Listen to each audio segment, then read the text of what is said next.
Japan was never one country. It was mountains, islands, and clans, hundreds of them. For generations, war was normal. Peace was the exception. War didn't come and go in Japan. It settled in. Alliances shifted. Castles rose. Clans fought for survival. Violence wasn't chaos anymore. It was routine. Decades passed. Battles were won. Enemies destroyed. But nothing changed. No clan could rule them all. Japan was stuck. Then one man chose a different path. Tokugawa Ieyasu watched the wars carefully. He didn't charge forward. He waited and learned. When Tokugawa finally won, he didn't chase total domination. He did something radical. He stopped the war. Not with peace treaties, with control. Tokugawa didn't trust peace.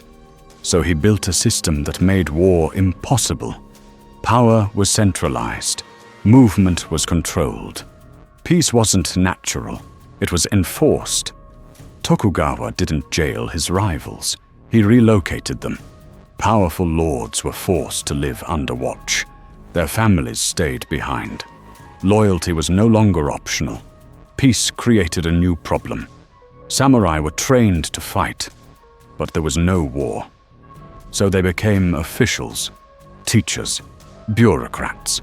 The sword stayed. Its purpose changed. Peace reshaped everyday life. Rules defined where you lived, what you wore, who you could become. Order brought safety, but it also took freedom. To protect this order, Japan made another choice. It closed itself off. Foreign ideas were restricted.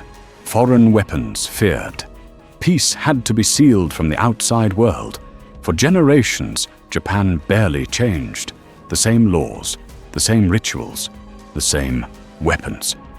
While the world accelerated, Japan stood still. While Japan stayed still, the world didn't.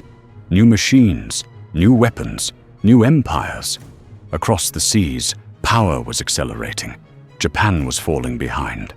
Then the outside world didn't knock. It arrived with smoke and iron. Matthew Perry and his black ships forced Japan to look outward. Japan didn't lose a war. It signed one. Treaties were forced. Ports were opened. Control slipped. The system held, but only on paper. The Tokugawa system was built on control. But after the treaties, control looked like weakness.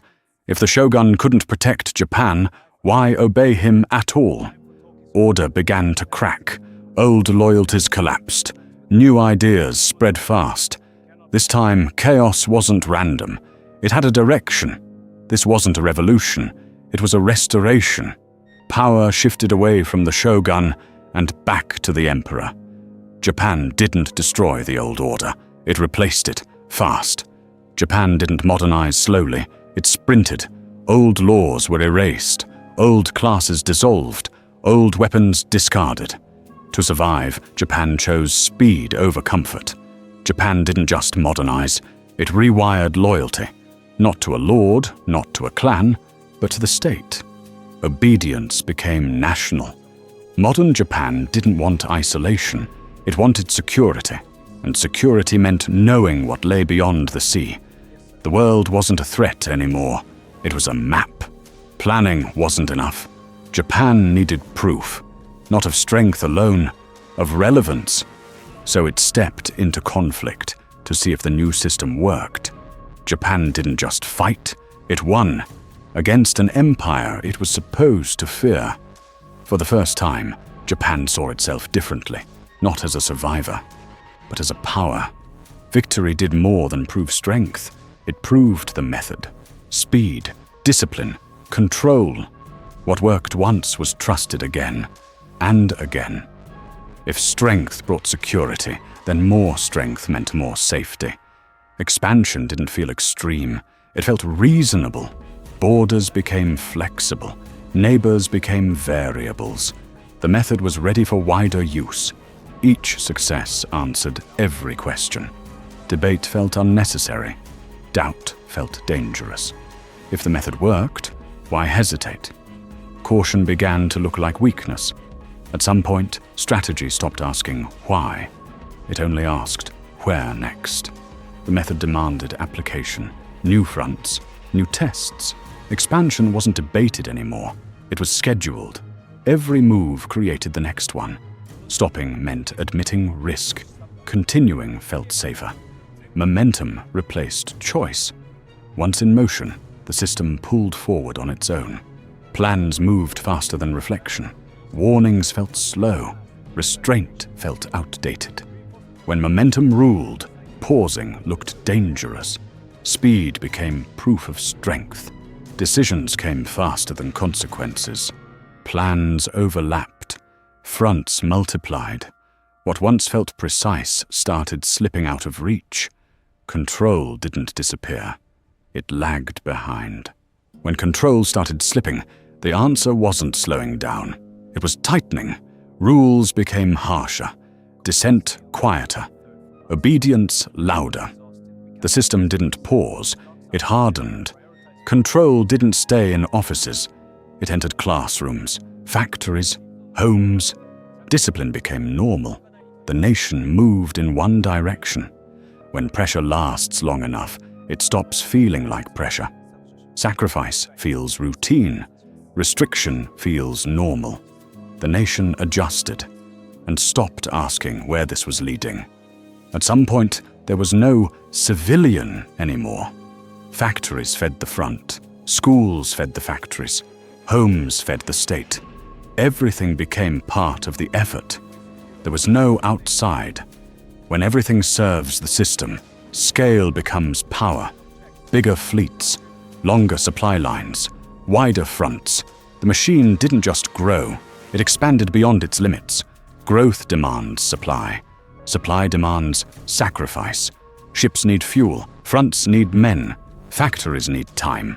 Expansion didn't slow, but resources did. When resources shrink, choices shrink with them. Fuel determines distance. Steel determines fleets. Strategy stopped asking what was ideal. It asked what was possible. When options narrow, bold moves feel rational. If waiting means decline, striking feels safer. Risk stops looking reckless. It starts looking necessary. Once forces move, time moves with them. Diplomacy narrows. Options close. What could have been delayed becomes inevitable. The path forward erases the path back. Action brings reaction. What was meant to secure advantage ignited something larger. The conflict widened, and the scale shifted overnight. What began as calculated expansion turned into global war. Alliances activated, industries awakened, oceans filled with fleets. The conflict was no longer regional, it was planetary. Scale favors industry. Industry favors endurance. The longer the war lasted, the clearer the imbalance became. One side had precision, the other had capacity. Time stopped being neutral. Long wars test more than armies. They test endurance. Supplies thin out. Morale shifts. Confidence fades quietly. The machine still moved, but it sounded different. Blockades formed. Routes narrowed. Every shipment risked interception. Distance stopped being strategy. It became vulnerability. Fronts stretched thin. Distances grew longer. Each position demanded defense. Each defense demanded supply. The empire expanded faster than it could sustain itself. Momentum shifted. Advances slowed. Losses multiplied. What once expanded outward began retreating inward. The map started shrinking. Distance no longer protected. Air carried danger. Sirens replaced speeches. Darkness replaced certainty. For the first time, the homeland felt exposed. Air superiority decides distance. Bombers don't need borders. Cities once protected by sea were now exposed from above. Defense struggled to adapt. The sky was no longer neutral. Bombing became routine. Night after night, cities burned. Industry collapsed. Homes vanished. The war was no longer distant. It was overhead. In the final months, a new calculation appeared. Not more planes. not more ships. Something different. A weapon designed to end wars instantly. In August 1945, war changed forever. One detonation reshaped the future. Not a city conquered, a city erased, and the world understood what had been unleashed. August 6th, 1945. Hiroshima. In a single flash, a city vanished. Not conquered, not occupied. Erased. 3 days later, Nagasaki. Another flash, another cloud. The message was no longer strategic. It was final. Days later, a voice addressed the nation. For the first time, the emperor spoke directly. The war would end. Not with victory, but with surrender. On September 2nd, 1945, the war ended formally. Not on a battlefield, but on a deck. Ink replaced gunfire, and an empire signed its surrender. Foreign troops arrived, not as invaders, but as administrators. The old order dissolved. A new framework began. In 1947, a new constitution took effect. War was renounced. The emperor redefined. Power shifted from empire to people. Factories reopened, railways repaired, cities rebuilt brick by brick. From ruins, a new economy emerged. Growth accelerated, exports surged, technology advanced. What was once devastated became competitive. Japan rebuilt faster than anyone expected. Cars reached new markets. Electronics entered homes.